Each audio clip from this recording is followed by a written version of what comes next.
How long does it take to flip a house, and why as an investor this is so important to know?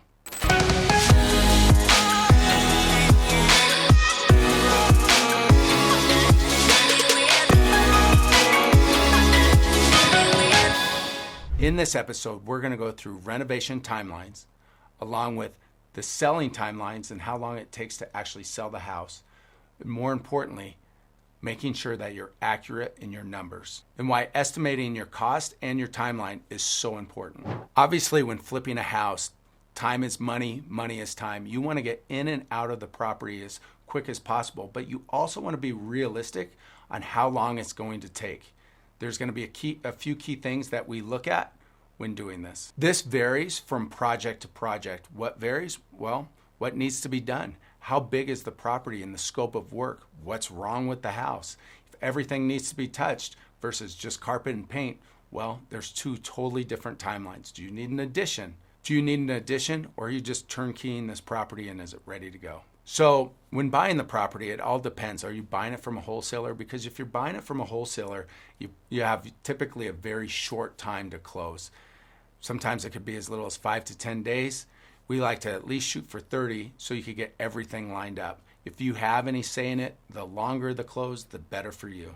During this time, why it's so important for you to have as long as due diligence period or as long to close as possible is for a few things. One, you get to get your tradespeople in there and figure out cost of things that need to be replaced and what does that come down to, and the timeline at the same time. So you're figuring out cost to repair and replace and actual time to do so. These things are critical because you want to get all these things put together so you can come up with an accurate timeline of what it's going to take. Once I've closed on the property, I'm usually starting construction that day. The renovation, again, I've said time is money, money is time. I'm renovating day one. I get my dumpsters out there and I get my tradespeople out to demo what needs to get demoed. And if I have multiple crews that need to get going, I have them there. I'm trying to prep everybody ahead of time to make sure that we're on schedule and we're going to deliver this product on time. Look, the better that you manage this, the higher your profits are going to be. And let me explain, no matter what project I've ever done, there's always a contingency. Always something happens. You have to bank on it. So, or at least plan for it, right? Know that there's going to be some issue, whether it's an unforeseen property issue or maybe people didn't show up on time, the job got delayed, whatever it is. You have to plan for these things, at least put a contingency in place. So the better that you can manage people and expectations, the tighter your budget, the tighter your timeline, the more profit you're going to keep. So what do I like to do? I like to have my crews ready to go. I'm prepping them while the other people are in. Like, let's say you have a timeline, you're doing demo, and maybe you have plumbing and electrical next. I'm literally, as soon as it's being demoed, I have my electricians and my plumbers in there looking to check the scope, making sure that we're still on point and that there's no unforeseen issues. You could end up with galvanized pipe issues, right? So you just want to see and make sure, like, if there is an issue, they could get started on it ahead of time so we could try to get things back on track. The things I'm going to focus on, I'm focusing on, is it an open concept or is it one of the older houses that's still in a box? So I try to do an open concept. And when I'm doing that, it's usually in the kitchen living room area. So what am I focusing on? The kitchen. The kitchen's one of the key things that sells, along with what? The bathrooms. The restrooms and kitchen are your two key areas to renovate. They're also your most expensive areas to renovate, and rightfully so. There's all your plumbing, electrical fixtures, all of this stuff in those areas. So if you could just even focus on those, it's a key for your return. Make sure that your stuff's on point. I often ask for help from designers to come in and give me pointers. With Instagram and Pinterest and all these other sites, you could go onto other people's sites and kind of look, but you could also go into, what I like to do is go into the next bucket up or tier up. Like, let's say I'm focused on a $300,000 house. Maybe I'll go to a $500,000 or $600,000 house, look to see what they're doing and bring those products or some of those key things into a lower price point. These make my house more desirable, and I think they're going to sell that much faster. You want to look at the amount of rehab that's needed on the property. all properties that we buy need help. So it just depends on how much help's needed. If it's a bigger house, even if it's a couple bucks per square foot in just flooring, well, if I'm talking about an extra 1,000 square feet, well, that's just 2,000 just in flooring. So you got to take these things into consideration. I'm assuming by now that you've already done your budgets, so let's move forward. So here's something that people often ask me, John, what's a good book that I should read in getting started in real estate investing? I'm going to tell you How to Win Friends and Influence People. You're now in the people management business. So when flipping real estate, really, you're running a job site, you have to be able not just to manage money and time. Through that, you're managing people. The better that you manage people and these timelines, the more money you're going to make.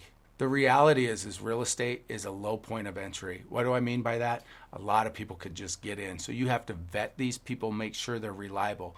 Check their resources, check their referrals, check their business. Like, go look at some of the jobs that they're currently working on. And in today's environment of how busy real estate is, if you're working with someone who has no jobs going, you should probably pass. This is a red flag. If they don't want to give you referrals, red flag. If they need, a bunch of money up front, could be a red flag. You want to check referrals, references. You want to check their quality of work. Get at least 3 to 4 references. Also, if you find a good person and they're reliable, ask for referrals. This is one way that I've grown my network, because like-minded people work with like-minded people. People with good work ethic usually like to work with people with good work ethic, and they're going to refer those people because they don't want to be associated with the other. Why is all this important? It's important because the timeline on flipping this property is everything. It's the one thing that could spin out of control and keep your momentum from moving forward. Once a property stops for whatever reason, getting it going again is difficult. So keep in mind, the renovation to keep it on track should last anywhere from 45 to 90 days. I try to make sure all my properties are done within that 90-day period. You should do the same. Again, it just depends on how much work needs to be done. Have I had projects that have taken a lot longer? Yeah. So typically for myself and most investors, we're trying to get out of the deal as little as 30 days and as long as 90 days. We want to have that property turned as far as rehab done, ready for market. So before I get into selling the property, do me a favor, click on the button below and subscribe to our channel. So 2 things that could hold you up in your renovation time. That is, if you have a HOA that you have to work with and or permits that need to be pulled for the scope of work that you're doing. So keep those in mind prior to even doing the project. So now let's talk about selling the property. This is my favorite part. This is like, I want the properties to sell. I'm always very excited to see the activity around the houses when they're finished. Sometimes it can get a little emotional too. So don't take anything personal when selling the house, whether it's feedback or whatever. Remember, it only takes one person to want to buy that house. Take the feedback that you hear and just apply that to the next property. Selling the property, this could take up to 6 months in traditional markets. Right now, I realize that we're in a very fast cycle, low inventory market. So if you put out a good product that's priced right, you're probably going to sell quick and could potentially sell for over ask. What I like to do is I like to look at comps in the area. I like to probably know even prior to this, and I'm tracking it while I'm rehabbing the property during that 30 to 90 days. I'm tracking what my competition is and what's going on with them to make sure I'm gauging what price point I should come in at. Because usually someone's rehabbing a property near or close by that fits our general, maybe 3-bedroom, 2-bath, our same square footage and same bedroom bath count, right? So I'm watching for these things and how the activity on these properties is. That will give me a gauge in the agent as well, a gauge on what price point to come in at. Big thing to look for is days on market. We start looking at that because you could be trending different cycles depending on what's going on with the market. If you're working with a realtor, they could share that information with you as well. But everybody has access to some sort of MLS. I use Redfin. That's one of my favorite. You can find comps, you could do all that, but you know who could get you even better information? It's probably your realtor. So ask your realtor. They're working with you. They're on your team. They've probably been to your project several times. They may even be pointing things out that they're seeing that's selling. That's a good realtor that I want to work with me, is someone that's engaging like that. So in doing so, you want to make sure when you're going to market that that realtor is on point too, and that they're bringing everything to the table that they can, from a marketing package in as simple as professional photos. Make sure that your realtor is getting professional photos. And I don't mean with your professional iPhone camera. I mean, listen, this is critical. It's all about casting the net wide, right? You want as many eyes on your property as possible.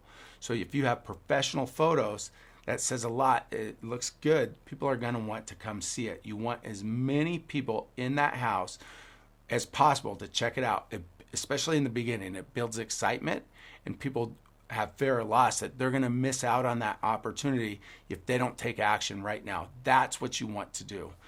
You could get the property staged as well when selling the house to kind of help expedite it. I always say people, it's hard for them to envision the house furnished. So if you could furnish it for them, you have those professional photos.